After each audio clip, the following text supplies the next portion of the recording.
الحمدللہ رب العالمین والصلاة والسلام علی جمیع الانبیاء والمرسلین خصوصاً علی افضلہم وخاتمہم محمد الکریم وعلی آلہ واصحابہ اجمعین، اما بعد۔ پہلے تو مجھے ایک بات یاد آ رہی ہے،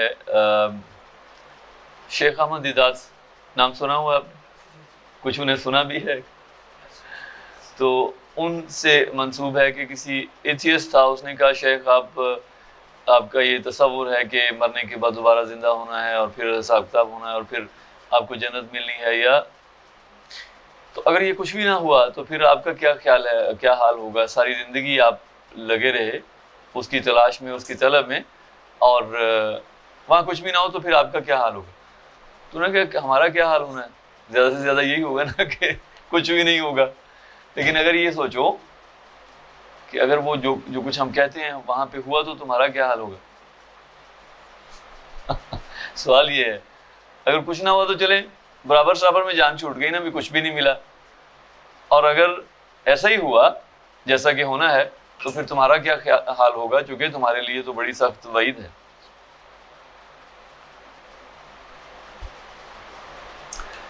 ہمارا موضوع سخن ہے سیدنا عبد الرحمن ابن عوف رضی اللہ تعالیٰ عنہ، عشرہ مبشرہ میں سے ہیں، نبی کریم صلی اللہ علیہ وسلم کی بہت جانثار ساتھی ہیں اور بڑی عظیم شخصیت ہیں۔ نام عبد الرحمن نبی کریم صلی اللہ علیہ وسلم نے رکھا، نام ان کا تھا عبد کعبہ یا عبد عمر، مختلف روایات ہیں، اور بنو زہرہ سے تعلق ہے، قبیلہ بنو زہرہ جو قریش کا ایک ذیلی قبیلہ ہے۔ اور کون ہے عشرہ مبشرہ میں سے، بنو زہرہ میں سے؟ ہاں، ان سے پیچھے ہم نے تذکرہ پڑھا نا، حضرت سعد ابن ابی وقاص رضی اللہ تعالیٰ عنہ کا۔ تو سعد بن مالک، ان کے والد کا اصل نام تو مالک تھا نا، تو ابو وقاص ان کی کنیت تھی۔ تو یہ سعد بن مالک زہری ہیں، تو یہ بھی بنو زہرہ سے ان کا تعلق ہے، حضرت عبد الرحمن ابن عوف کا، اور ان کی والدہ ماجدہ بھی بنو زہرہ سے ہیں، اور نبی کریم صلی اللہ علیہ وسلم کی والدہ ماجدہ حضرت آمنہ وہ بھی بنو زہرہ سے، ان کے والد بھی بنو زہرہ سے ہیں، اور والد کی طرف سے چھٹی پشت میں نبی کریم صلی اللہ علیہ وسلم سے جا کے رشتہ ملتا ہے، نسب ملتا ہے، اور والدہ کی طرف سے پانچویں پشت میں نبی کریم صلی اللہ علیہ وسلم سے جا کے نسب مل جاتا ہے۔ والدہ کا نام شفا ہے، اور مزیدار بات یہ ہے کہ نبی کریم صلی اللہ علیہ وسلم کو سب سے پہلے ہاتھوں، جب حضور صلی اللہ علیہ وسلم دنیا میں تشریف لائے، جب حضور کی ولادت ہوئی، تو سب سے پہلے جس ہستی نے، جس شخصیت نے حضور کی والدہ ماجدہ سے پہلے حضور کو ہاتھوں میں لیا تو وہ حضرت شفا ہیں، حضرت عبد الرحمن ابن عوف کی والدہ رضی اللہ تعالیٰ عنہ۔ تو خاندان تھا نا، ایک خاندان تھا، ایک دوسرے کے ہاں آنا جانا تھا، خاندانی تعلق تھا۔ تو جب حضور کی ولادت ہوئی تو دایا کے جو فرائض ہیں وہ انہوں نے انجام دی۔ کھاتا پیتا گرانا تھا، مطلب ان کے والد اچھے کھاتے پیتے تھے، تجارت کرتے تھے، انہوں نے بھی اپنا ذریعہ معاش تجارت ہی کو بنایا، اور پیدائش جو ہے وہ 10 عام الفیل کی ہے۔ تو حضور سے کتنا چھوٹے ہوئے؟ سیدھا حساب ہے، ہاں جی سیدھا حساب ہے نا، 10 سال چھوٹے ہوئے۔ تو جب نبی کریم صلی اللہ علیہ وسلم نے دعوت پیش کی تو یہ بھی السابقون الاولون میں سے ہیں، اور حضرت ابو بکر ہی کی دعوت پہ ایمان۔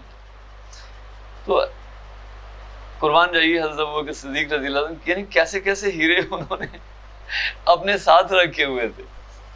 5 عشرہ مبشرہ میں سے حضرت ابو بکر صدیق رضی اللہ تعالیٰ عنہ کی دعوت پہ ایمان لائے ہیں، اور جو انہوں نے اسلام کے لیے خدمات سر انجام دی ہیں وہ محتاج بیان نہیں۔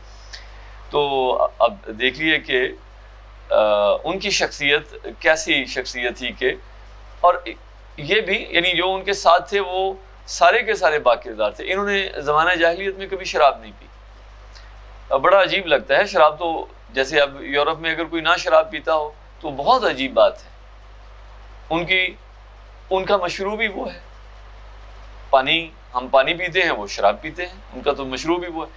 لیکن ابھی تک وہاں پہ بھی کوئی اکا دکا شاذ ہیں جو وہاں پہ بھی شراب نوشی نہیں کرتے، ایسا نہیں کہ سارے ہی کرتے ہیں۔ پتہ ہے نا کہ یہ خبیث چیز ہے، اس سے انسان اپنی عقل اپنے حواس کھو بیٹھتا ہے اور اچھے برے کی تمیز نہیں رہتی، چھوٹے بڑے کی تمیز نہیں رہتی، اور اللہ تعالیٰ کا حکم تو اس کو وہ مانتے ہوں یا نہ مانتے ہوں، لیکن انہیں کم از کم اتنا تو پتہ ہے نا کہ یہ ایک خبیث چیز ہے، انسان اس سے آپے سے باہر ہو جاتا ہے. ہاں جی ہاں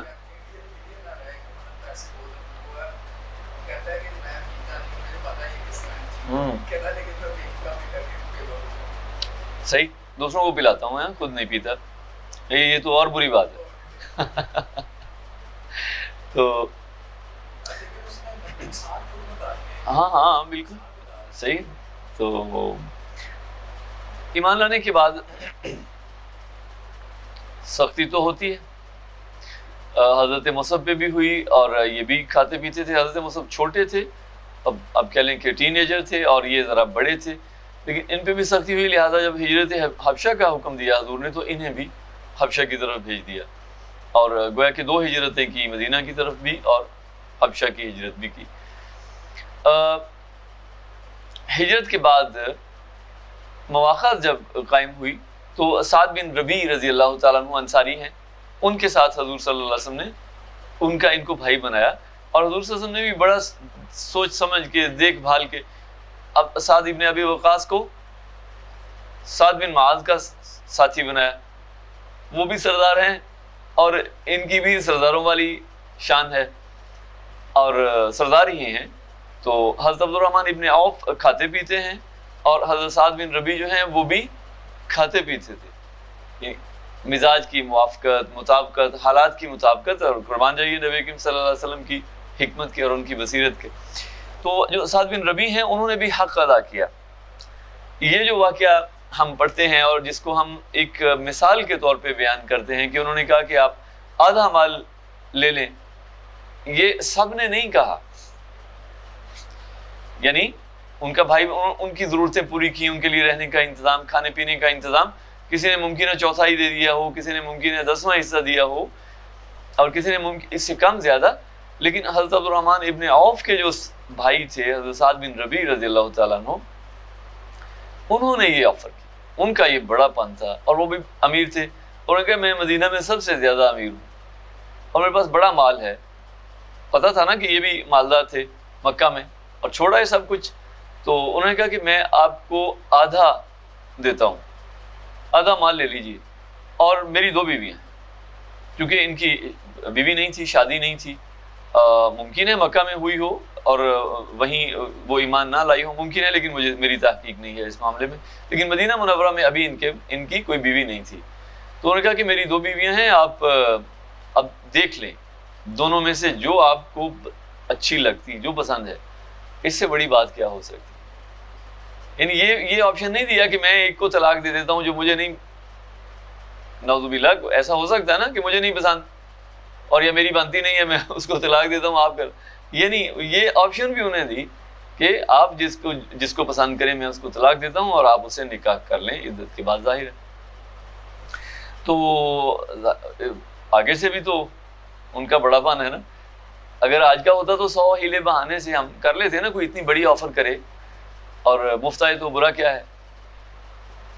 بندہ کہتا ہے ہمارے یہاں بڑے اس کے لیے نا ہوتے ہیں، اب کہہ لیں حربے یا ہیلے، کہ یار اچھا تو نہیں لگتا، اور میں چونکہ ہجرت کر کے آیا ہوں اور میرے پاس ہے کچھ نہیں، تو میں جلدی ہی کوشش کروں گا آپ کا احسان چکانے کی، لیکن اب فی الوقت میری ضرورت ہے. تو ہاں تو بہرحال انہوں نے کہا نہیں، آپ کی بڑی مہربانی، اللہ تعالیٰ آپ کے مال میں برکت دے، اور مجھے اس کی کوئی حاجت نہیں ہے، اب مجھے بازار کا راستہ دکھا دیں. تجارت مجھے آتی ہے. جیسے ہمارے یہ صحابہ سے ہم کمپیریزن نہیں کر سکتے. صرف بات سمجھانے کے لیے ہمارے ایک بزرگ ہیں، ہماری سینئر ہیں، تو ان کو آفر کی گئی کہ آپ کا خرچہ جو ہے وہ جماعت اٹھا لیتی ہے. تو انہوں نے کہا نہیں، مجھے کام کرنا آتا ہے، میں تاجر ہوں، کپڑے کی تجارت کرتے ہیں. تو انہوں نے کہا میں کام کر سکتا ہوں، تو پھر میں کیوں بوجھ بنوں جماعت پہ. اور ہونا یہی چاہیے کہ جب آپ کر سکتے ہیں تو پھر، اگر کوئی نہیں کر سکتا یا کوئی فل ٹائم وقف ہے، یعنی 24 گھنٹے اس نے دے دی ہے، اپنی ساری زندگی دے دی، تو اب بیچارہ اس کا تو بنتا ہے نا آپ کے اس کی ذمہ داری دوسرے اٹھائیں. لیکن جو کر سکتا ہے اور اس کے پاس وقت بھی ہے، وہ فل ٹائم نہیں ہے، تو وہ اپنا کام کرے. تو حضرت سعد کو انہوں نے اب یہ کہنے کو تو بس ہم فٹافٹ یہ بیان کرتے جاتے ہیں، لیکن اس کے پیچھے پتہ نہیں کتنی حکمت اور کتنی سوچ بچار ہوتی ہوگی. تو انہوں نے کہا مجھے بازار کا راستہ دکھائیں. تو انہوں نے بازار بھی وہ دکھایا، اگر ہم آج کی زبان میں کہیں تو فیصل آباد کا ریل بازار. بنو قینقاع کا جو بازار تھا وہ انہیں لے کے گئے وہاں پہ کہ یہاں پہ آپ تجارت کر سکتے ہیں. یہودی ہیں، ساہوکار ہیں، سنار ہیں، تو یہاں پہ اگر آپ تجارت کریں گے تو حضرت عبد الرحمن ابن عوف نے وہاں پہ تجارت شروع کی، اور شام کو کچھ گھی اور کچھ پنیر یعنی اپنی ضرورت کے لیے کھانے پینے کے لیے وہ لے. پہلے ہی دن پروفٹ ہوا، ادروائز ہوتا نہیں ہے نا، پہلے دن بندہ کچھ نقصان کر کے ہی گھر آتا ہے. لیکن انہیں چونکہ مہارت تھی اور پھر نبی کریم صلی اللہ علیہ وسلم کی دعا بھی ساتھ تھی. بہرحال کچھ ہی دیر میں ان کے پاس اچھا خاصا اللہ تعالیٰ نے، جیسے ابھی بات کر رہے تھے کہ ان کا بازو پکڑ لیا اور وہ ویل آف تھے. سادہ اتنے تھے کہ نبی کریم صلی اللہ علیہ وسلم کے پاس حاضر ہوئے اور جسم سے خوشبو آ رہی تھی اور کپڑے پہ شاید کوئی رنگ وانگ بھی لگا ہوا تھا. تو حضور نے پوچھا کہ عبد الرحمن خیریت؟ تو انہوں نے کہا یا رسول اللہ میں نے ایک انصاری عورت سے شادی کی ہے سونے کے ایک دانے کے یا ایک ٹکڑے کے بدلے میں. تو حضور نے فرمایا کہ بہت اچھی بات ہے. دعا فرمائی حضور نے اور فرمایا کہ ولیمہ کرو، خواہ ایک بکری ہی ذبح ہو. اور پھر انہوں نے ولیمہ کیا، صحابہ اکرام کو اکٹھا کیا. اللہ تعالیٰ نے برکت دی اور ان کی متعدد شادیاں بعد میں ہوئیں، اور 21 بیٹے اور 7 بیٹیاں، 28. یہ ہے انہیں فکر تھی نا کہ آگے چل کے میرے بچے، میری اولاد جو ہے وہ دین کا کام کرے، اور یہ نیت ہونی چاہیے ہماری. اگر 21 ہیں تو ان میں سے کوئی ایک تو کام کا نکلے گا نا. اگر ایک ہی ہے یا 2 ہیں تو وہ پھر اتنے جو چانسز ہیں وہ کم ہوتے چلے جاتے ہیں. جتنے بچے کم ہیں اتنے ہی چانسز کم ہوتے چلے جاتے ہیں. اور جنہوں نے 1 مانگا تو انہوں نے ساتھ اللہ تعالیٰ سے یہ دعا بھی کی کہ جو دے تو وہ تیرے دین. جیسے انبیاء حضرت زکریا ہیں، سیدنا ابراہیم علیہ السلام ہیں، ان کی بھی خواہش تھی. حضرت زکریا نے تو دعا فرمائی اور پھر اللہ تعالیٰ نے ایک ہی دیا، لیکن آج تک ان کا نام حق ادا کیا نا انہوں نے. تمام غزوات میں شریک ہوئے، اور یہ بھی ایک کامن ان کا آپ کہہ لیں کہ وصف ہے تمام صحابہ کا. کوئی امیر تھا، کوئی غریب تھا، کوئی لڑنے والا تھا بائی ڈیفالٹ یعنی فائٹر تھا یا مارشل تھا، اور کوئی نہیں تھا، لیکن کسی نے بھی پشت نہیں دکھائی. جہاں پہ ضرورت پڑی اپنا مال بھی پیش کر دیا، اپنی جان بھی پیش کر دی. اور حضرت عبد الرحمن ابن عوف رضی اللہ تعالیٰ عنہ غزوہ بدر میں لڑے، غزوہ احد میں بڑی جان فشانی سے لڑے. اور حضرت حارث رضی اللہ تعالیٰ عنہ ان سے حضور نے پوچھا کہ عبد الرحمن کہاں ہے؟ تو انہوں نے کہا یا رسول اللہ میں نے انہیں دیکھا ہے، لیکن پھر آپ کی طرف میں متوجہ ہو گیا اور میں نے انہیں چھوڑ دیا. تو حضور نے فرمایا کہ ان کا پتہ کرو. تو جب وہ وہاں پہ پہنچے ہیں تو وہاں پہ 7 لاشیں پڑی تھیں، اور حضرت عبد الرحمن جو ہیں وہ زخمی تھے. دانت ان کے جو ہیں وہ زخمی ٹوٹ گئے، 2 دانت بلکہ ان کے ٹوٹ گئے تھے، اور پاؤں پہ بھی زخم آیا اور بعد میں لنگڑا کے چلتے تھے. تو حضرت حارث کہتے ہیں کہ میں نے پوچھا کہ آپ نے انہیں قتل کیا ہے، یہ 7 جو پڑے ہیں آپ کے ارد گرد؟ تو انہوں نے کہا نہیں، اس کو تو ارطات بن شرجیل نے مارا ہے، ان 2 کو میں نے مارا ہے، اور یہ باقی 4 ہیں ان کا نہیں پتا، ان کو جس نے مارا ہے میں نے ان کی شکلیں نہیں دیکھی. یہ بھی ہو سکتا ہے کہ ملائکہ نے بلکہ حضور نے فرمایا اس روایت میں، حضور نے فرمایا کہ فرشتے ان کی معاونت کر رہے ہیں، ان کا دفاع کر رہے ہیں. تو ایسا ممکن ہے کہ فرشتوں نے ان کا دفاع کیا ہو، بلکہ ایسا ہی ہے جب نبی کریم صلی اللہ علیہ وسلم نے فرمایا تو. اور اس کے بعد تمام غزوات میں شریک رہے. ایک سریہ حضور صلی اللہ علیہ وسلم نے ایک مہم بھیجی، دومت الجندل ایک جگہ کا نام ہے، مدینہ منورہ سے اب کہہ لیں کہ شمال مغرب کی جانب تبوک کے راستے میں یا شام کے راستے پہ یہ پڑتا ہے. اور ایک بازار بھی تھا، تجارتی مرکز بھی تھا، اور گزرگاہ بھی تھی، اور سخت جان لوگ تھے اور لوٹتے بھی تھے. جو قافلے شام کی طرف جاتے تھے ان پہ شب خون بھی مارا کرتے تھے. تو حضور صلی اللہ علیہ وسلم نے انہیں سالار بنا کے بھیجا، اور اس جنگ میں حضور صلی اللہ علیہ وسلم نے خود انہیں تیار کیا، امامہ ان کے سر پہ رکھا اور شملہ جو ہے دونوں کندھوں کے درمیان میں چھوڑا، اور دعا فرمائی کامیابی کے لیے، خیر و برکت کی، اور یہ اس جنگ میں فتح یاب ہوئے۔ اور اسبغ بن عمر غالباً اس سردار کا نام ہے جو اس علاقے کا سردار تھا، وہ ان کی دعوت پہ مسلمان بھی ہو گیا، یعنی انہیں اس کو کنونس بھی کیا۔ نبی کریم صلی اللہ علیہ وسلم کی وفات میں، وصال میں، حضرت اسامہ، حضرت علی، حضرت عباس رضی اللہ تعالی عنہم کے ساتھ حضرت عبدالرحمن ابن عوف بھی تھے، جنہوں نے نبی کریم صلی اللہ علیہ وسلم کو یعنی لحد مبارک میں اتارا۔ تو اتنا قریبی تعلق تھا حضور صلی اللہ علیہ وسلم سے۔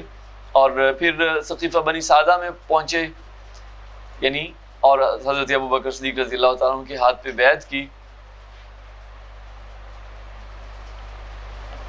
حضرت ابوبکر رضی اللہ تعالیٰ عنہ نے انہیں اپنا مشیر بنایا، مشیر خاص آپ کہہ لیں، جو خاص مشیر ہوتے ہیں ان میں یہ شامل تھے۔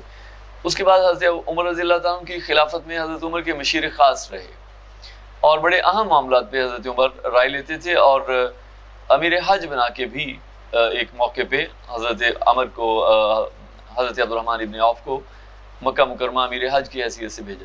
اچھا، جو امیر حج ہوتا تھا اس زمانے میں اس کی بڑی اہمیت تھی، یعنی آپ دیکھیے کہ تمام بلاد اسلامیہ سے لوگ اکٹھے ہوتے تھے اور ایک بڑا اجتماع ہوتا تھا، تو اس اجتماع کو جو لیڈ کر رہا ہے گویا کہ وہ پوری مملکت اسلامیہ میں، پوری خلافت میں وہ نمایاں ہو جاتا تھا کہ یہ صاحب ہیں، اور وہ معروف ہو جاتا تھا، اس کا ایک تعارف ہو جاتا تھا۔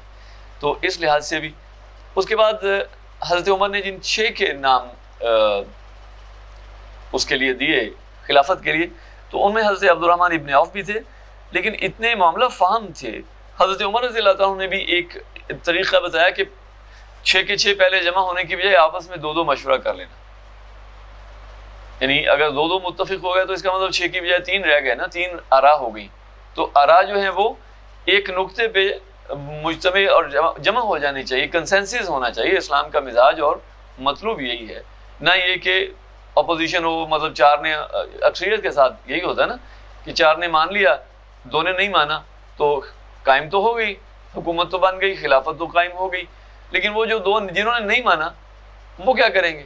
ٹانگیں کھینچیں گے نا، انہوں نے پھر کیا کرنا ہے، انہوں نے تو مانا ہی نہیں۔ تو وہ آج تک یہی جمہوریت میں ہوتا چلا آ رہا ہے، پتہ نہیں کیا سوچ کے انہوں نے اس کو بنایا ہے۔ اور وہی لوگ ہیں جو اس نظام میں اوپر نیچے ہوتے رہتے ہیں، کبھی ایک جماعت ہے، دوسرے اپوزیشن میں ہے، پھر وہ حکومت میں ہے، یہ اپوزیشن میں ہے، تو یہ سلسلہ جو ہے چلتا رہتا ہے۔ تو حضرت عبدالرحمن ابن عوف رضی اللہ تعالیٰ نے پہلے ہی اپنے آپ کو پیچھے کر لیا، انہوں نے کہا کہ مجھے اس کی حاجت نہیں ہے، لہٰذا میں اس دور سے باہر ہوتا ہوں۔ اور جب انہوں نے اپنے آپ کو پیچھے کر لیا تو باقی صحابہ کا اعتماد اور زیادہ بڑھ گیا، پہلے ہی اعتماد تھا اور زیادہ اعتماد بڑھ گیا، اور انہوں نے پھر حضرت عثمان رضی اللہ تعالیٰ عنہ کے حق میں اپنی رائے دی، اور بڑا اجتماع تھا مسجد نبوی میں حضرت عثمان رضی اللہ تعالیٰ عنہ کی خلافت پہ، یعنی شام سے، مصر سے حضرت عبدالرحمن ابن عمر بن عاص، اور کوفہ سے مغیرہ بن شعبہ، اور ایسے ہی دوسرے علاقوں سے جو ہمارے سپہ سالاران تھے وہ جمع ہوئے، اور حضرت عثمان رضی اللہ تعالیٰ عنہ کے ہاتھ پہ بیعت ہوگی۔ لیکن اس کے ساتھ ایک احتیاط یہ بھی کی کہ حضرت عثمان سے جب بیعت لی تو ان سے ایک وعدہ بھی لیا کہ آپ اللہ کی کتاب کلام اللہ اور نبی کریم صلی اللہ علیہ وسلم کی سنت پہ چلیں گے، حضرت ابوبکر اور حضرت عمر رضی اللہ تعالیٰ عنہما کے طریقے پر، اپنی مرضی سے نہیں، قید لگا دی۔ یہ بھی ہوتا ہے نا کہ قرآن و سنت پہ تو ایک شخص، ہر شخص کا دعویٰ یہی، جو مطلب ہر شخص کا دعویٰ یہی ہے، جو راہ پہ ہے، جو راہ سے بھٹکا ہوا ہے، وہ سب یہی کہتے ہیں کہ ہم تو قرآن ہی کو مانتے ہیں، ہم تو قرآن ہی سے رہنمائی لیتے ہیں، ہم تو نبی کریم صلی اللہ علیہ وسلم کی سنت اور سیرت سے اور حدیث سے رہنمائی لیتے ہیں۔ لیکن انہوں نے ساتھ ایک قید لگا دی کہ آپ نے اپنی مرضی سے اس کو پریکٹس نہیں کرنا، بلکہ حضرت ابوبکر اور حضرت عمر کے طریقے کے مطابق آپ نے چلنا ہے جیسے وہ چلے۔ اس کا دوسرا مطلب یہ بھی ہے، اگر ہم آج کی زبان میں لیں یا آج کے حالات میں دیکھیں، تو جو ان کے فیصلے کیے ہوئے ہیں، جن چیزوں پہ اجماع کیا ہے انہوں نے، ان کو آپ نے چھیڑنا نہیں، یہی مطلب ہوا نا اس کا. یا ان کی جو پالیسیز ہیں ان کو آپ نے بدلنا نہیں، جیسے انہوں نے چلایا ہے نظام حکومت، نظام خلافت، ایسے ہی آپ نے چلانا ہے. بہرحال یہ ان کی احتیاط تھی اور انہوں نے حضرت عثمان رضی اللہ تعالیٰ عنہ کے ہاتھ پہ بیعت کی. حضرت عثمان نے بھی انہیں اپنا مشیر رکھا ساری زندگی اور امیر حج بنا کے بھی بھیجا. تو یوں ان کی زندگی تھی اور تجارت ساتھ ساتھ کرتے رہے. حضور صلی اللہ علیہ وسلم کی دعا بھی تھی اور وہ فرماتے ہیں کہ میں نے کم منافع پہ مال بیچا، اور جس میں وہ خود یہ فرماتے تھے کہ میں جب مٹی میں بھی ہاتھ ڈالتا ہوں تو وہ سونا ہو جاتی ہے. تو یہ ہمارے لیے بھی یہ آپ کہہ لیں کہ زرعی اصول ہیں. دو ماڈل ہیں نا، ایک تو یہ انسان کا جو اب کہہ لیں کہ اس کی خواہش ہے وہ تو یہ ہے کہ مجھے زیادہ سے زیادہ منافع ملے، 10 کی چیز لی ہے میں 100 کی بیچوں. لیکن یہ ماڈل اچھا نہیں، اور بک بھی سکتی ہے لیکن اب کتنا بیچ لیں. اور اگر تھوڑے منافع پہ کام کیا جائے تو سیل زیادہ ہوتی ہے اور اس میں زیادہ پروفٹ ہوتا ہے. اور حضور نے یہ بھی فرمایا کہ تجارت جو ہے اس میں برکت ہے، مفہوم ہے حدیث مبارکہ کا. انصار جو تھے مدینہ کے رہنے والے، وہ زیادہ تر غریب کسان تھے. آج بھی آپ دیکھیے جو کسان ہیں وہ غریب ہیں اور جو تاجر ہیں وہ متمول ہیں. اس کی بنیادی وجہ کسان جو پروڈیوس کرتے ہیں، فرض کرو کسی نے 1 ایکڑ گندم اگائی تو اس کو 40 من اس کی اگر ییلڈ ہے تو وہ 10 من خود بھی رکھے گا کھانے کے لیے اور 30 من ہی بیچے گا نا. تو اس نے 30 من پہ نفع لیا. اور ایک ٹریڈنگ کرتا ہے، بیپاری ہے، تو وہ سیزن میں کتنی گندم بیچے گا؟ 300 من، 3000 من. اور اگر بڑا تاجر ہے تو ممکن ہے 3 لاکھ من خرید و فروخت کرے. تو کہاں 30 من اور کہاں؟ تو تجارت میں برکت. ایسے ہی ساری چیزیں ہیں. حضرت عبدالرحمن ابن عوف رضی اللہ تعالیٰ عنہ کو اللہ تعالیٰ نے مال دیا اور انہوں نے اس کو، جیسا باقی صحابہ کے متعلق ہم نے پڑھا، انہوں نے بھی اللہ کی راہ میں خرچ کیا. اور خصوصیت یہ تھی کہ حضور صلی اللہ علیہ وسلم نے فرمایا کہ میرے بعد جو میری ازواج کا خیال رکھے گا وہ بڑا پاک باز انسان ہوگا. تو یہ ذمہ داری بھی حضرت عبدالرحمن ابن عوف نے نبھائی ساری زندگی. اور امہات المومنین کے سفر کے ان کے جملہ اخراجات، ان کے روزمرہ کے اخراجات، اور انہیں ہدایہ بھیجتے، جہاں جب کبھی سفر کرنا ہوتا اس کے لیے سواریوں کا انتظام کرتے اور ساتھ خود بھی جاتے. ان کی سیکیورٹی کا ظاہر ہے مقدس ہستیاں ہیں تو معاشرے میں ہر طرح کے لوگ ہیں، اور جو نئے مسلمان ہوئے جنہوں نے حضرت عثمان جیسی شخصیت کو شہید کیا، ان سے کیا بعید ہے کہ وہ کیا حرکت کریں. تو انہیں اس بات کا بھی احساس تھا. تو امہات المومنین کی سیکیورٹی کے لیے بھی وہ بھرپور انتظام، بلکہ خود ساتھ جاتے. اور غلاموں کو آزاد کرنا، کثرت سے روزے رکھنا، یہ ان کا وصف تھا. سنن جو ہیں فرائض کے علاوہ وہ گھر میں ادا کرتے تھے. اور غلاموں میں ایسے رہتے تھے کہ دور سے باہر سے آنے والا جج نہیں کرتا تھا کہ یہ غلام ہے یا آقا ہے. اسلام کی عملی تفسیر ہے نا کہ جو خود کھلاؤ کھاؤ وہ غلام کو کھلاؤ، اور جو خود پہنو وہ غلام کو پہناؤ.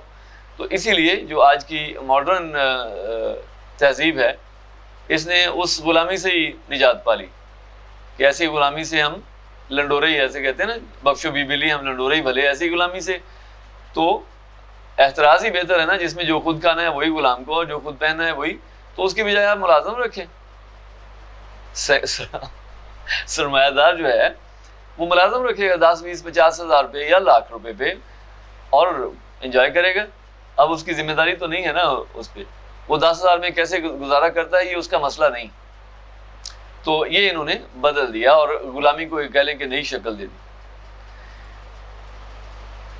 حضرت عبدالرحمن ابن عوف کی جب وصال ہوا ہے سن 23 ہجری میں، 75 سال تقریباً عمر تھی اس وقت، اور صحت اچھی تھی، ساری زندگی لمبا قد تھا، خوبصورت تھے، گورے چٹے تھے اور لمبے بال رکھتے تھے. انتقال جب ہوا تو وصیت کی کہ میری جو جائیداد ہے، میرے جو اثاثے ہیں، اس میں سے 400 دینار درہم نہیں، اصحاب بدر کو دیا جائے. یعنی اپنے ساتھیوں کا اتنا احساس کون یاد رکھتا ہے؟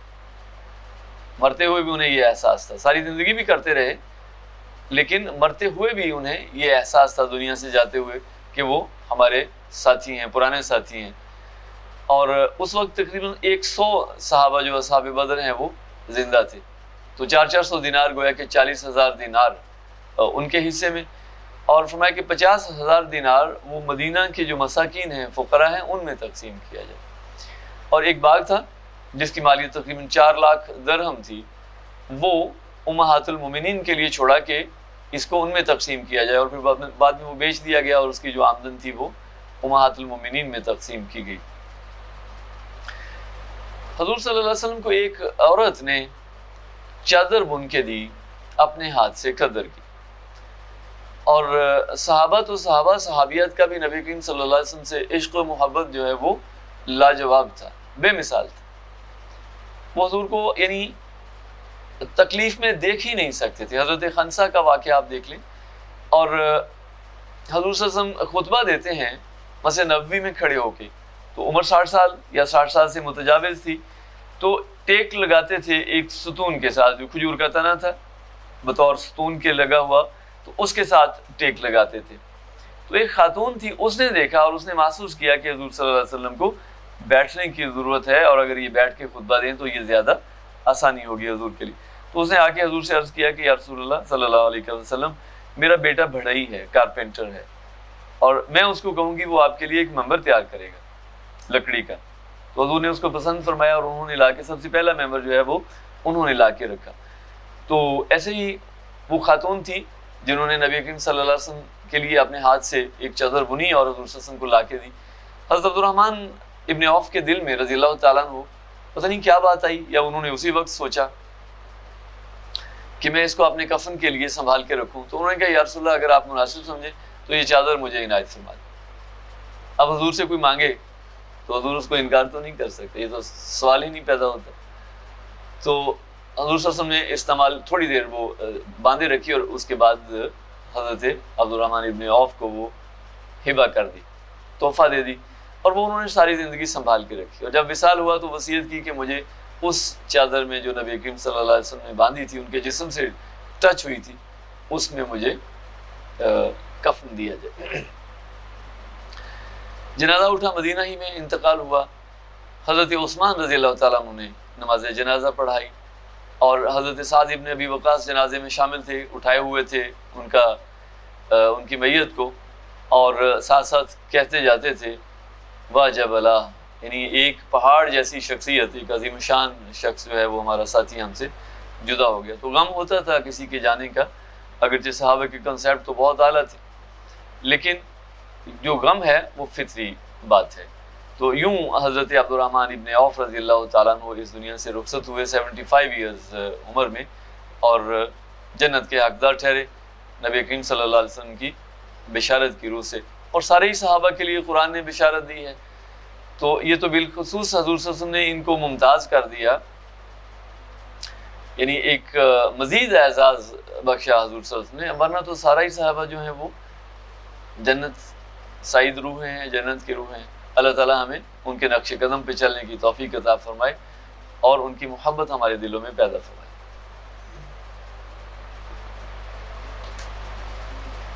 آپ کے علم میں کوئی، آپ کے ذہن میں کوئی بات ہو تو شیئر کیجیے.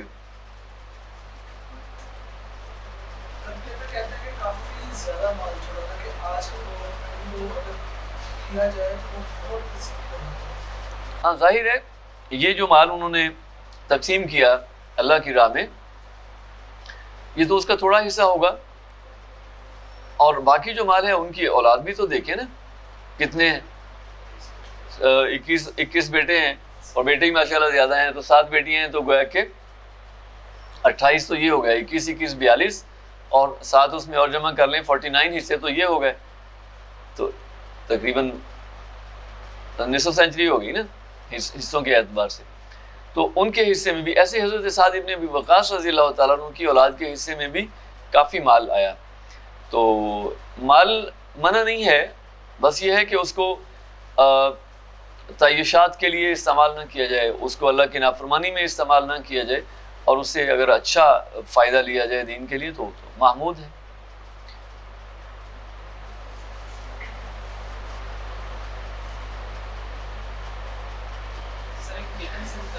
ایک موقع پہ مطلب ایک موقع پہ افطار کا وقت تھا تو سامنے کچھ نعمتیں آئیں، کھانا تھا، اچھا تھا، پرتکلف، تو دیکھ کے رونے لگ گئے، اور فرماتے ہیں کہ مصعب بن عمیر شہید ہوئے احد میں، وہ مجھ سے اچھے تھے، اور یعنی شہزادے تھے نا وہ، حضرت مصعب بن عمیر سب سے زیادہ لاڈلے تھے، اور سب سے زیادہ صحابہ میں آپ کہہ لیں کہ نفاست پسند تھے، اور لباس خاص پہنتے تھے، خوشبو خاص لگاتے تھے، تو انہیں اس بات کا تو فرمایا کہ جب ان کو ہم نے دفن کیا تو کفن بھی پورا نہیں تھا، اگر ہم سر کی طرف کرتے تو پاؤں کھلتے، اور اگر پاؤں کی طرف کرتے تو سر کھل جاتا، اور آج اللہ تعالیٰ نے ہمیں اتنی نعمتیں دی ہیں، تو مجھے یہ اندیشہ ہے کہ کہیں ہماری قربانیوں کا صلہ اللہ تعالیٰ نے دنیا ہی میں تو نہیں دے دیا ہمیں۔ تو یہ احساس سارے ہی صحابہ کو یہ احساس دامنگیر رہتا تھا، تو اس لیے ہم اقبال نے بڑی اچھی بات کی تھی کہ اگر میں چاہوں تو نظارہ الفاظ میں کھینچ، اگر میں چاہوں تو نقشہ الفاظ نہیں، کچھ ایسا ہی ہے، فضوں تر ہے وہ نظارہ، یعنی ہمارے تو تخیل سے بھی وہ ہستیاں جو ہیں اونچی ہیں، اور بس ہماری بدقسمتی کہ آج ہم ہی میں سے کچھ لوگ ہیں جو ان پہ سوالات اٹھاتے ہیں، یعنی ہم کیا اور وہ کیا، ہماری کیا خدمات ہیں اسلام کے لیے، اگر ان کی خدمات کو ہم اب تصور میں لائیں تو ان کے مقابلے میں کیا کیا ہے ہم نے، صفر ہے نا۔ تو مثال کسی نے دی، انہوں نے کہا کہ ایک شخص اگر 1000 روپیہ کماتا ہے، کسی باپ کے 4 بیٹے ہوں اور ایک جو ہے وہ 1000 روپے کماتا ہو، اور باقی 3 جو ہیں اس میں سے 2 کوئی 2000 کماتا ہو، کوئی 1000، اور ایک بالکل نہ کھٹو ہو، کچھ بھی نہ کرتا ہو، وہ اس پہ اعتراض کرے کہ وہ جو 1 لاکھ کماتا ہے۔ ہمارا یہی حساب ہے نا، خود کچھ نہیں کرنا ہے اسلام کے لیے، مزے اڑانے، اسلام کے نام پہ دکانداریاں ہیں، اسلام کے نام پہ واہ واہ ہے، شہرت ہے، پیسہ ہے، لوگوں کا مال کھاتے ہیں، اور قربانی تو کچھ بھی نہیں ہے، خدمات تو کچھ بھی نہیں، اور باتیں کرنی ہیں، ان سوالات اٹھانے ان ہستیوں پہ، اور نقش نکالنے ان ہستیوں میں جنہوں نے اسلام کے لیے اپنی جان بھی قربان کر دی۔ پر اللہ تعالیٰ ہمیں اس طرز عمل سے محفوظ رکھے۔ آپ کیا کہہ رہے تھے؟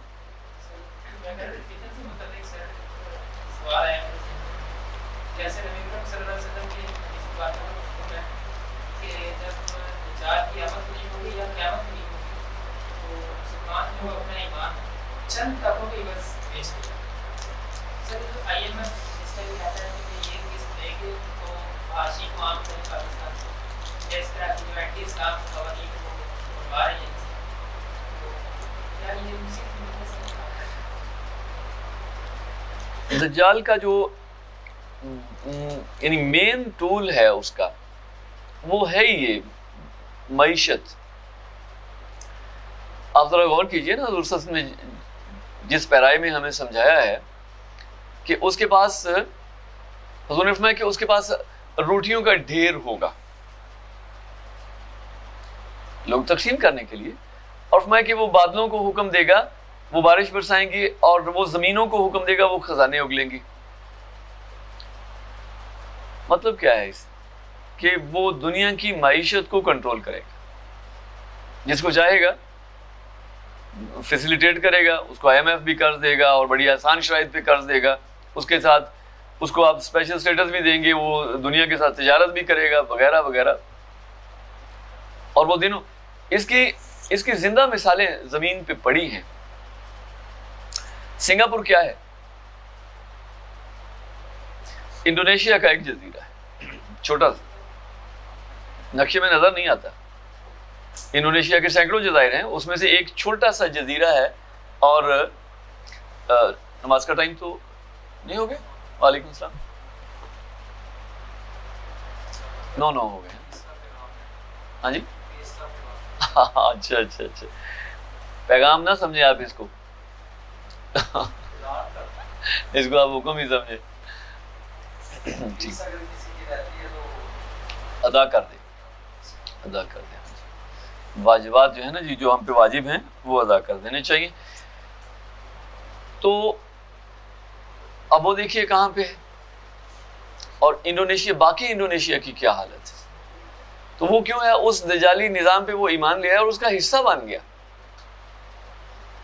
انڈونیشیا ہی کا جزیرہ ہے، وہ اس نظام کا حصہ بن گیا اور وہ اوپر چلا گیا. اور آپ ہمارے ممالک میں سے دیکھ لیں، دبئی، بلاد اسلامیہ میں سے دبئی عرب ہیں، تو وہ ان کا حصہ بن گیا، اس دجالی نظام کا حصہ بن گیا، اور وہ دیکھیں کہاں چل.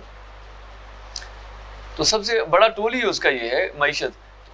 اس کا جواب کیا ہے؟ سوال یہ ہے کہ ہم اپنی معیشت کو خود مضبوط کریں. معیشت انسان کی بنیادی ضرورت ہے، اس کے بغیر چارہ ہی نہیں ہے کوئی. لوگوں نے روٹی تو کھانی، لوگوں نے لباس تو پہننا ہے. ہم انہیں رہبانیت کا درس دے نہیں سکتے، درویشی کا درس ہم انہیں دے نہیں سکتے. 25 کروڑ عوام ہیں تو انہوں نے کہیں سے کھانا بھی تو ہے نا، ان کی ضروریات ہیں. اور اگر شہروں میں رہتے ہیں یا ایون دیہاتوں میں بھی رہتے ہیں تو بجلی کے بل تو آتے ہیں، جہاں جہاں بجلی ہے تو وہ بھی دینے ہیں. تو ہم اپنی معیشت کو مضبوط کریں، کرپشن کو ختم کریں، محنت کی عادت ڈالیں. ہو سکتا ہے وسائل ہمارے پاس ہیں، مین پاور ہمارے پاس ہے، تو کیوں نہیں ہم اپنی معیشت کو یعنی مضبوط کرتے اور اپنے پیروں پہ خود کیوں نہیں کھڑے ہوتے، ان کی طرف کیوں دیکھتے. اور یہ بری لت لگ گئی ہمارے سیاستدانوں کو، ہمارے ادارے بھی اس میں تھے. یہ کوئی آج سے اس نے ہمیں مدد دینا شروع کی ہے، ہمیں یعنی نشے پہ لگا دیا. ایوب کے دور میں، صدر ایوب کے دور میں بلینز ڈالر ہمیں مدد ملتی تھی اینول، سالانہ 1 بلین، 1.25 بلین. اس وقت کا 1 بلین آپ ذرا امیجن کریں. اس وقت سے وہ ہمیں دیتے چلے آ رہے ہیں. اس کے بعد جنرل ضیاء کے دور میں، اس کے بعد مشرف کے دور میں، ڈونلڈ ٹرمپ نے بتایا تھا امریکن پریزیڈنٹ نے کہ ہم نے 32 ارب ڈالر انہیں کولیشن سپورٹ فنڈ دیا ہے. قرضہ نہیں، کولیشن سپورٹ فنڈ. ہم انہیں سپورٹ کرتے رہے، مدد کرتے رہے. ان کی 32 ارب ڈالر. تو موجیں لگی رہی. عوام تک اس کا کیا پہنچا؟ عوام نے اس میں سے کیا لیا ہے؟ وہ سارے کے سارے اوپر والے جو ہیں انہوں نے کھایا، اداروں نے کھایا ہے، سیاستدانوں نے. اس لیے میں کہتا ہوں کہ جب ہم تقسیم کرتے ہیں نا کہ جی وہ فلاں ٹھیک فلاں غلط، یہ شاید یہ بات درست نہ ہو. یہ سارے ایک ہی تھیلی کے جیٹے بیٹے، سب نے فائدے اٹھائے ہیں، سب ایک دوسرے کے ساتھ ملے ہوئے. جہاں مفادات ٹکراتے ہیں وہاں پہ وہ ایک دوسرے کی ٹانگیں کھینچنا شروع کر دیتے. عوام کے لیے نہیں، ان کے پیٹ میں درد نہیں اٹھتا، خواہ وہ جج ہوں خواہ وہ جنرل. اب ہمیں اللہ تعالیٰ سے کوئی امید تو ہم ظاہر نہیں چھوڑ سکتے، تو اللہ تعالیٰ سے ہم یہ دعا ہی کر سکتے ہیں کہ اب ان کے دلوں کو بدل دے، کیونکہ کرنے والے تو وہی ہیں، اختیار ان کے پاس ہے، ہم کچھ کر نہیں سکتے. یا ان کا بیڑا غرق کر دے. لیکن بیڑا غرق ان کا ہوگا پھر کیا ہوگا؟ مطلب پھر بھی تو مسئلہ حل نہ ہوا نا. چلو ان کا بیڑا تو غرق ہو گیا، لیکن مسئلہ وہیں کا وہیں کھڑا رہے گا.